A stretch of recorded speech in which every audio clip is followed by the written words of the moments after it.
grateful for the flow of Spirit. The same flow that is in the stars. The same flow that moves the planets. The same flow that makes flowers grow. The same flow that makes the moon shine. This flow is in us, in the core of our being, ever available.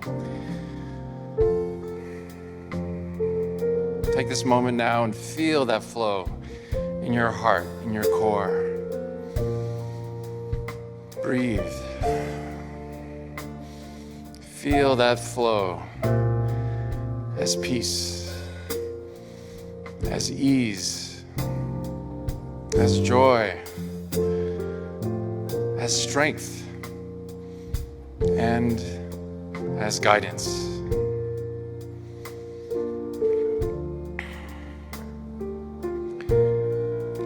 We let go and open to the flow. We let go and open to the flow. We breathe and let go and open to the flow of Spirit. And as the hands and feet of Spirit, let us also do our part and participate in this flow. Let us see and affirm love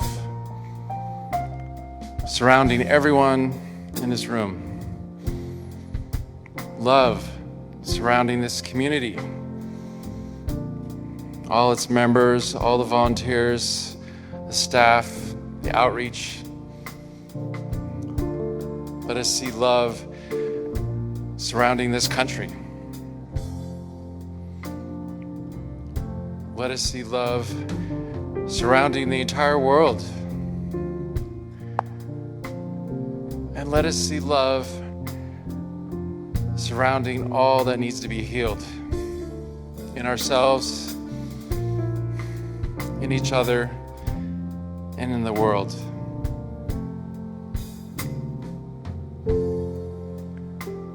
Again, Father, Mother, God, we are so grateful for your unconditional love that is present in all things and in all places. We are so blessed. Thank you, God, for all your infinite blessings. And to this we say, Amen.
Thank you for that beautiful music. Wonderful way to start. And the band, oh my gosh, we are so blessed here at Unity.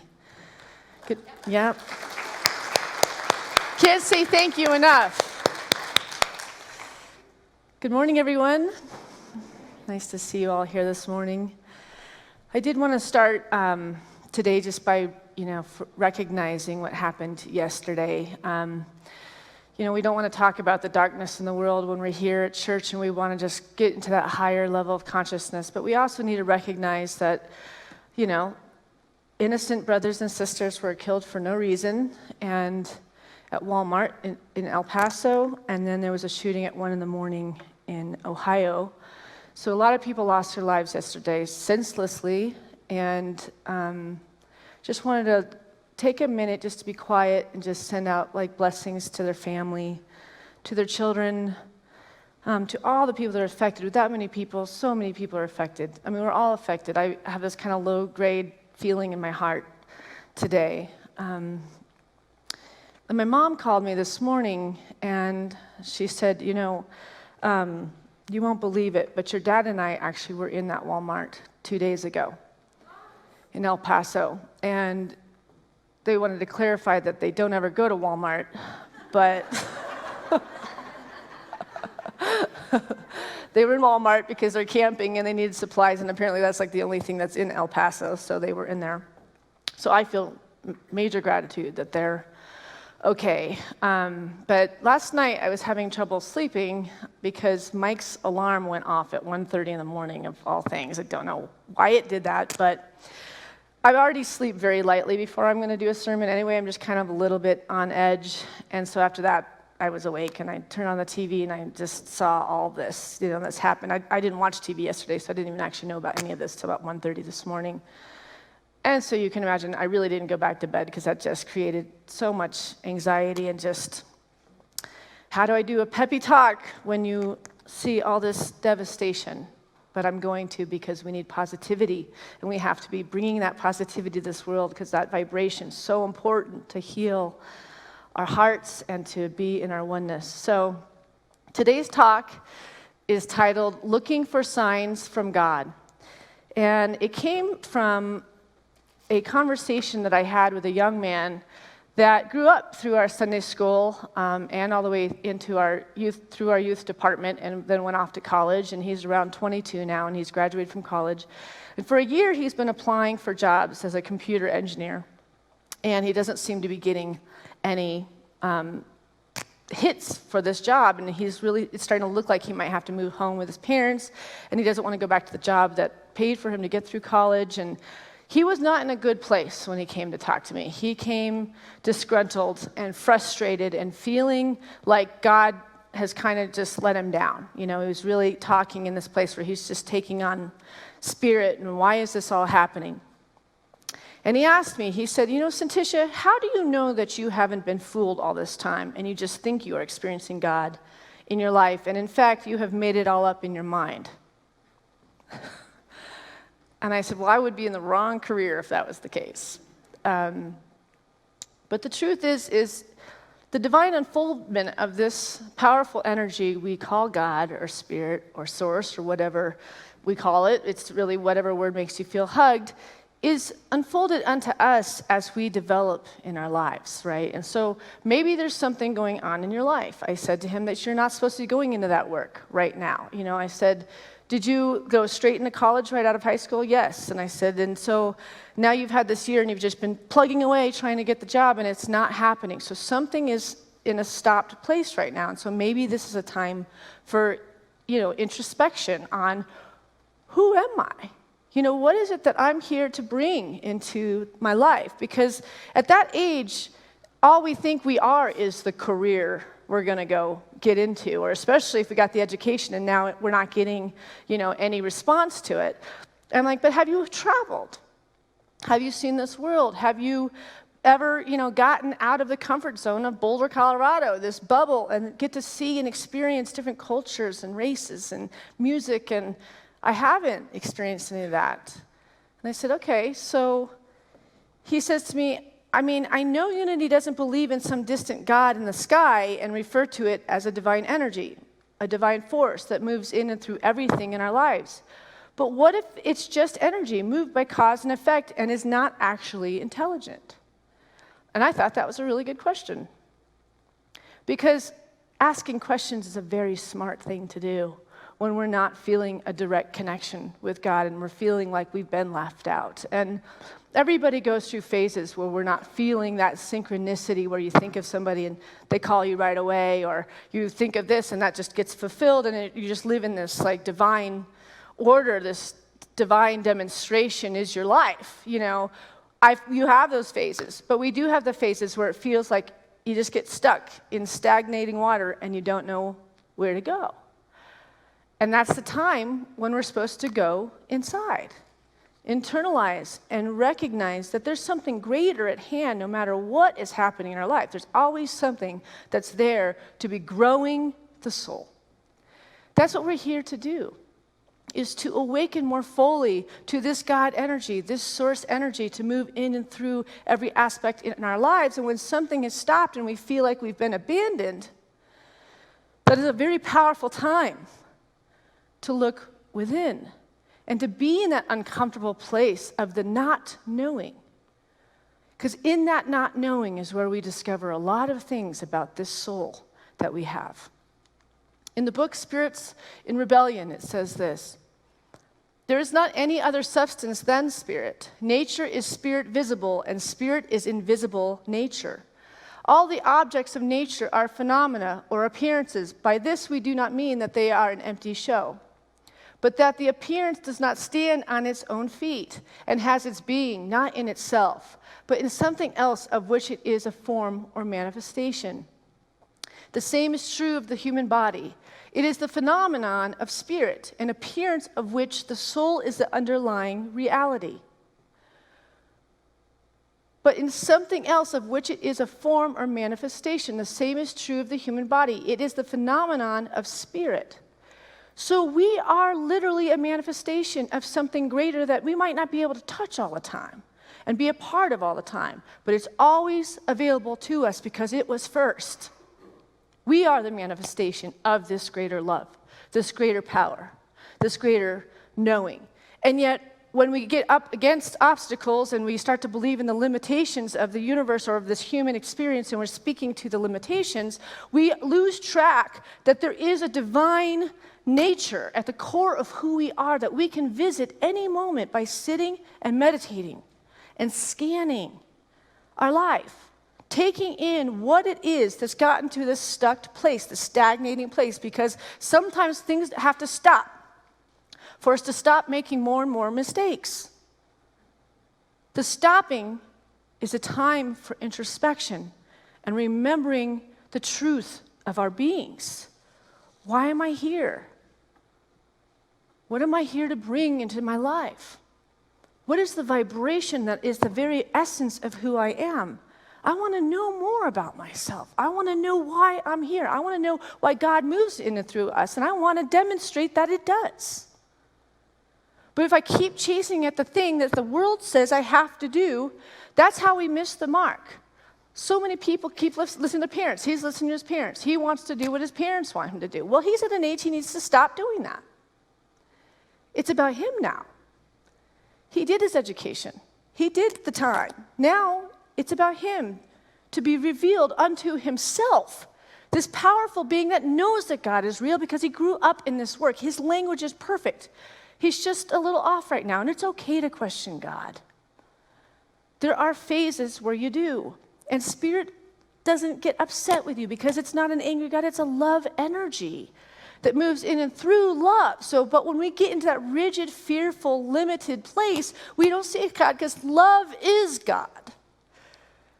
So we have to find that spiritual essence of love in the isness to bring through that which is what God does through us.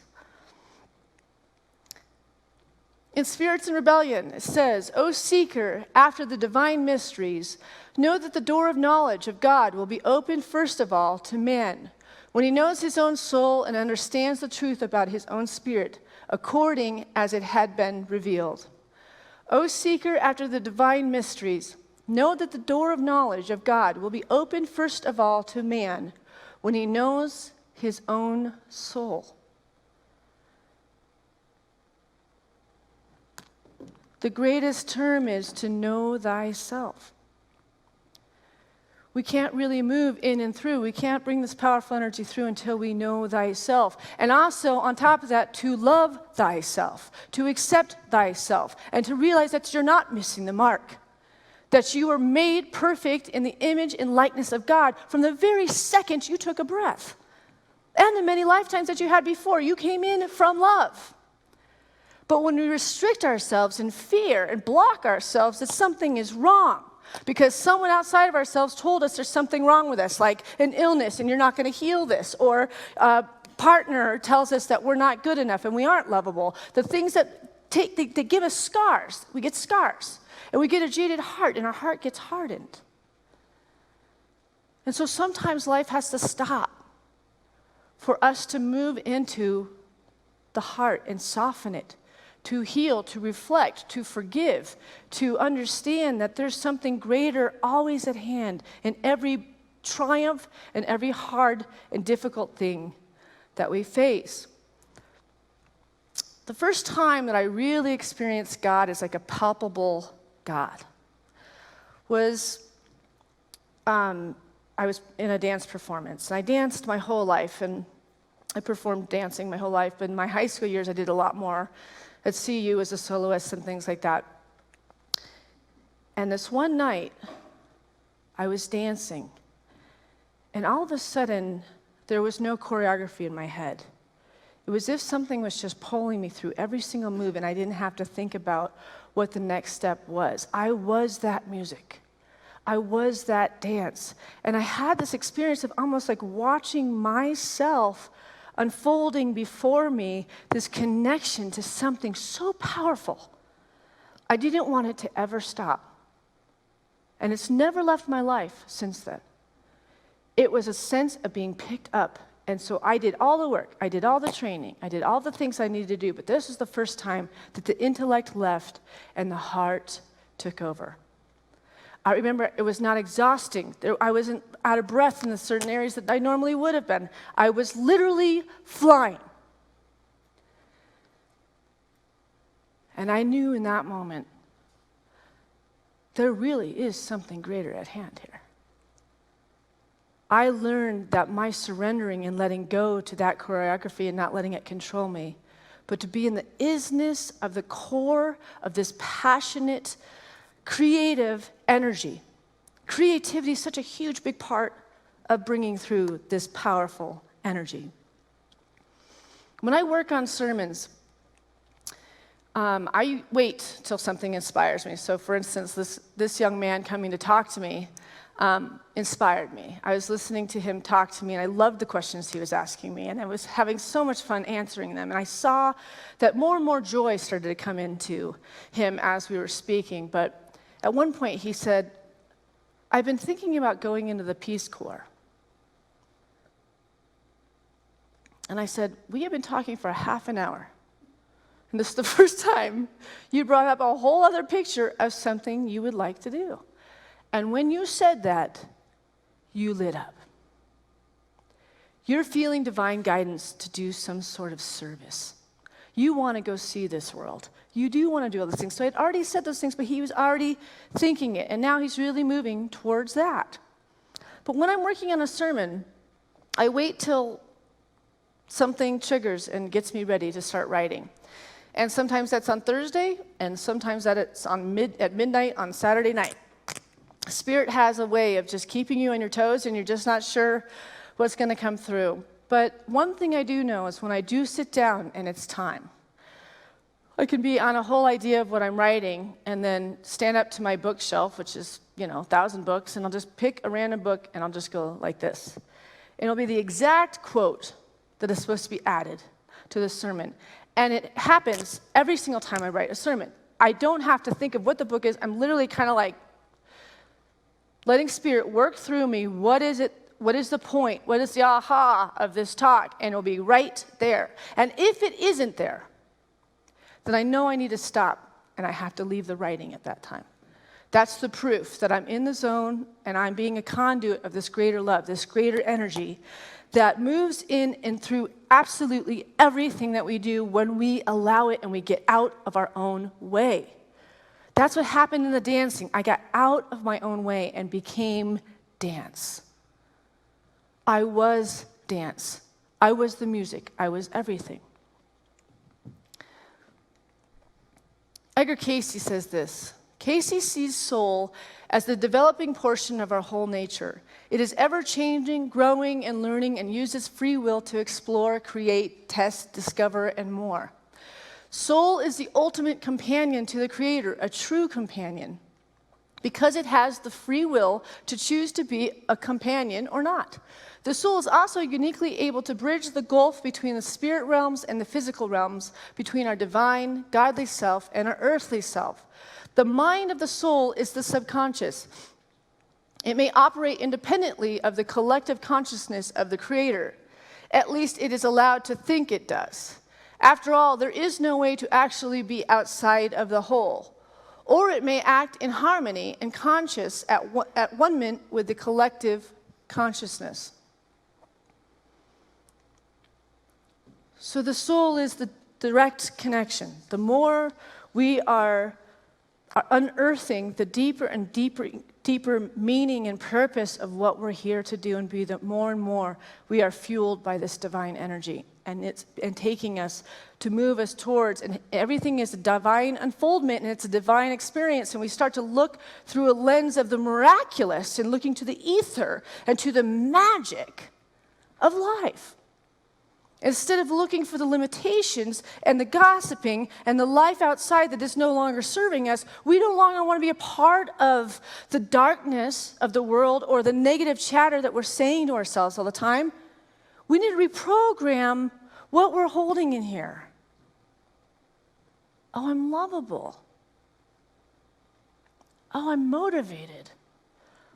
Oh, I'm excited. Oh, I'm so ready, God, I'm so ready. Thank you, thank you, thank you for taking me to that which I'm being called to do right now. And I let go and I surrender and I let you carry me to the next phase, to the next thing in my life.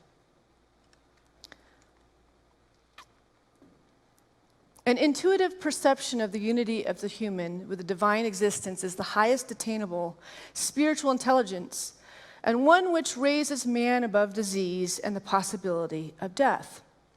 Before Jesus, this knowledge had nowhere existed. And through the dreary, dismal centuries of the history of the church, it has been covered with a deep layer of externalism. In a deep layer of externalism. That has been the problem. This idea to accept Jesus Christ as our Savior, as the separate Savior that's outside of us, and then we will get the favor of God, and so therefore then our lives will be unfolded unto us because we have reached through and we've touched to the own perfect child of God. But that's not what we do here at Unity. That divine, perfect child of God is all of us. Our goal is to connect with that highest state of consciousness that Jesus showed us is in each and every one of us. To be with that, to sit with that, to revel. Me too? I'm also a divine child of God. Think about that. What would you do if you really believed that? Would you speak up more about your truth with other people? Would you speak to the illness that you're facing and say, I'm going to overcome this because I'm not going to believe the externalism of this world that says this thing always kills everybody, because I am a divine, powerful child of God, made in the image and likeness of God. I am Christ in expansion and going and moving through into that which I want to overcome. I want to see past the narrow view that I've been looking through and staying stuck and living small and separate and feeling apart. I want to be a part of this powerful oneness, and I want to work together with my sisters and brothers, and I want to heal my life so I can heal this planet. I can heal my marriage. I can heal my relationship with my boss. I can heal my relationship with myself. Think about that. What if you told yourself every day that you loved yourself? If I'm a divine in nature, then any mistake that I ever did, I can forgive myself. Because that was the human, externalized version of myself. When I work from that inner core, that spiritual being, I no longer hurt other people. I no longer lie to people. I no longer wear a mask that is no longer me. I am fully expressed in the vibration that I'm bringing into my life in every single way, every single day.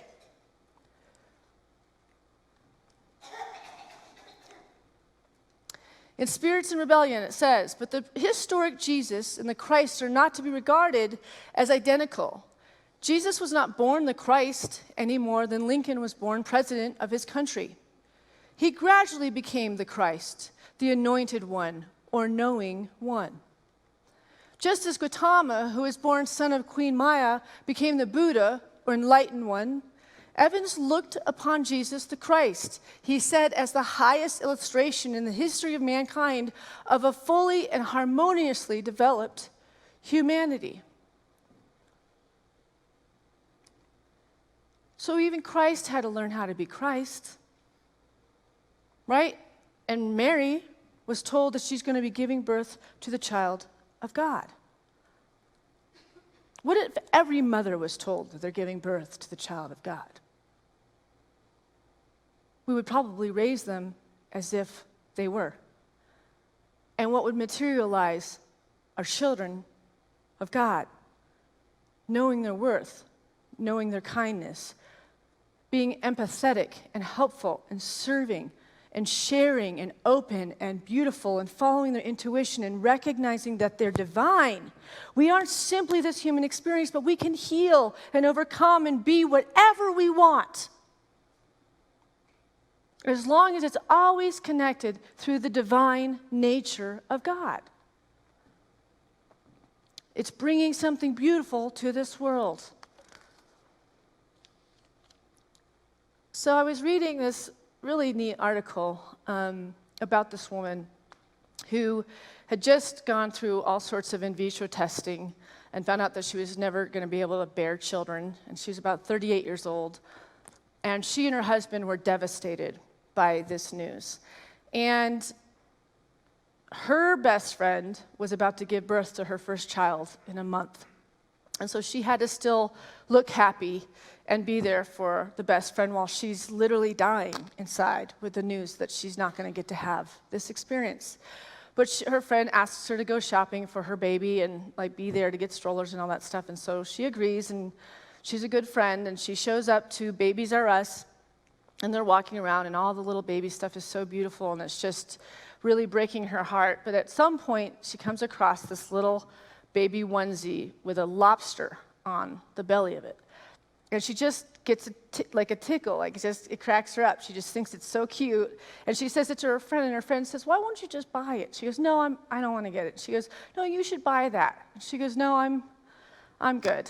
And she was so touched by this little onesie that she went home to her husband and reiterated this funny little onesie. And he said to her, why didn't you just buy it? Just give yourself that little onesie just because it made you feel some sense of joy. And so in her hardship, in her pain in her life, they decided to go back to church because they needed to be picked up out of this depression that they were feeling between the two of them. And they showed up to church that Sunday. And they're listening to a sermon, and at the front of the sanctuary is an older woman holding a brand new baby that has a onesie on it with a little lobster on it. It's the exact lobster. And she can't take her eyes off of it the entire time. And then at the end of the service, the pastor says to the congregation, I know most of you know who this woman is that's holding this newborn baby, and you know what happened to her daughter. And there's all this compassion and everything. And he says, this baby needs a home. And she's sitting there thinking, this can't possibly be happening. This couldn't be possibly happening. And she's thinking, and this older woman that's got the baby, she wants one of you to have the baby. So she doesn't want to go through the system or anything. She wanted to be in her church, this baby. And so at the end, she and her husband walk up and meet this woman, and her husband's brave enough to hold the baby, but she can't hold the baby. She just can't. It's just too heartbreaking for her. And they give their phone number to her, and the elderly woman end up coming to their house and visiting with them and everything else. And then the next day, she got the phone call of her life. She was chosen to get the baby. So sometimes God is that literal, that was a sign. That onesie was a sign. Something's coming. She felt it in her heart and her soul, but she couldn't believe that something good was going to come out of all this pain. She never even had to go through the adoption process, nothing. It was just this woman wanted to find the right person for that baby. And that is a demonstration of God. And many of us have had demonstrations like that. And for me, I have had demonstrations like that, and I've shared it through the years with you, through very devastating things that I've been through. And it tends to be when you're in a very devastated place that God will be that clear. Because we need the support. We need to be lifted up because we're at the point where we're begging for help and we don't know what to do to get out of the misery that we're in. It's usually then that we're willing to look inside and visit the broken places within ourselves so we can heal those things, so we can now vibrate with power and love and pride and beauty, so that we can attract all of that back into our lives. Our belief, our faith is built through the hard, difficult times. And that is what I shared with this young man. You know that this time, while you're overcoming it, you will look back on this for the rest of your life when you've found the unfoldment of what is being called for you right now.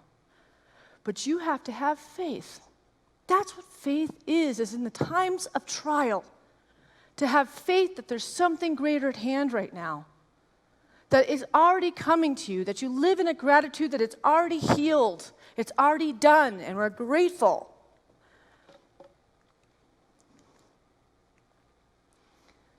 In the surrender experiment, Michael Singer says, let go of the inner noise created by your personal likes and dislikes. The more you see subtle synchronicities in what is unfolding around you. The unexpected concurrences of events are like messages from life gently nudging you in the direction of spirit. Listen to the subtle nudges, instead of listening to the not-so-subtle mental and emotional reactions caused by your personal preferences. Practice surrender in your everyday life and discover the perfection of the journey that is unfolding before you.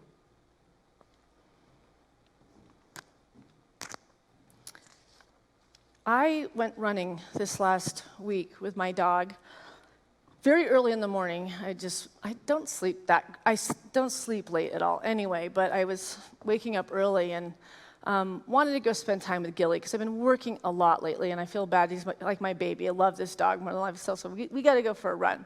And so I went to this lake that I go to a couple times a week and I run at the lake. And this particular day, we got out of the car and Gilly was really jumpy and weird and did not want to go to the lake. And I was like worried, like maybe he didn't feel well or something like that. So I kind of kept pushing him, like, come on, Gilly, what's going on with you? And he finally kind of got a trot, but there's always just this kind of like disdain about this run that day. And I finally got him, around to this kind of like dark wooded area when a man appeared on a bike with a jacket on when it was like 80 degrees on, and with its hood tight around his face with like dark glasses on. And slowly like rides by me, and Gilly's just tweaking. He is freaking out at this guy, and I'm thinking, oh my gosh, which direction can I go? There was nobody at this lake, and I actually unfortunately left my phone in the car. I usually run with my phone, but I didn't have my arm thing. It was like all these little mistakes that I made that day, and I didn't listen to my intuition at all. And so I thought, I better turn around and kind of like go back that way because it was faster to get back to my car. And I got around for a ways, and I didn't see him anywhere, and then all of a sudden, he crossed my path again, and now I'm really, like, cornered in this lake situation, and I am in fight or flight. My whole life is flashing before me, and I'm, sketching out that my husband didn't even know what time I left. I'm thinking all the things, would they ever find me, and I'm kind of trying to look behind me so he doesn't see that I'm really nervous, and I'm running, and before I know it, he's just staying behind me, like 8 feet behind the whole time I'm running. And I'm in fear, majorly. And I have a mom, that grew up in New York who always is like, don't ever show fear because, fear attracts, bad things. So you got to stay in peace. And I'm like trying to stay in peace, but I'm not there. And I hit this break in the woods, and I see across the bend of the lake, there's an older couple walking. And that's my moment. I found a run in me that I really didn't have left because I've been running for a while now. And I just hauled with my dog to get to these people. I was so grateful to see these people. I cannot tell you, it was like they were like family immediately. And I'm like, oh my God, I'm so glad you're here. I've been being followed by this guy. And they saw him go flying behind me and go somewhere else. And I just started crying. I just couldn't stop crying. That adrenaline level, I don't think I've been that scared in a really long time. Because I have an incredible trust for people. And I didn't listen to my intuition that day. And I usually meditate before I run. I wasn't meditated up. My dog warned me and I didn't listen. And I pushed past to that human way of just, I want to go for a run. I was pushing through all sorts of obstacles that were showing up. So it's an important example that when something isn't going right, you need to look at why. You never know that the stopping is actually going to literally save your life. And listening to something greater. And by the way, dogs are killer, right? Look at that intuition. That was forever away, that guy. And my dog has never done that. Literally saying, let's go, over his play. So we have to connect with the super consciousness. So we have consciousness, which is that conscious mind that works, is the level that we are most familiar with. It is the level which our personality and three-dimensional self develops and has much of its activity.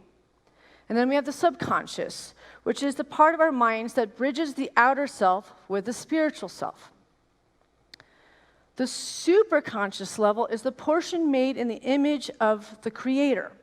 As recorded in Genesis, it is that portion of us that is a god or godling, as the ancient Egyptians termed it. Cayce explained that the superconscious is a thing apart from anything earthly and only makes its presence known or is knowable when the soul self lifts itself and portions of the conscious mind up into the vast, expansive level that is the superconsciousness. This is the portion of our being that Cayce referred to when he said that. And how do we access that superconsciousness? Through meditation. Through laying on Mother Earth and letting all the negativity and the cells that are no longer serving us and the things that are not good, and let her take it out of us and ask to be refueled with all that perfection and all that beauty, and replace the negative with the positive and connect with that beat of the Mother Earth that moves in and through everything that we are.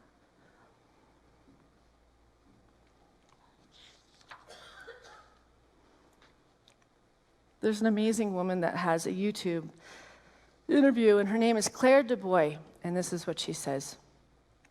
We are the ones that make the dam in the river. Yes, things have been done to us, but we are the ones that don't break down the dams within us. The more we let go of the insecurities and our ability to face the pain in each dam and break it down, the more energy we will have for the powerful stuff. And that is how I see it. Thank you.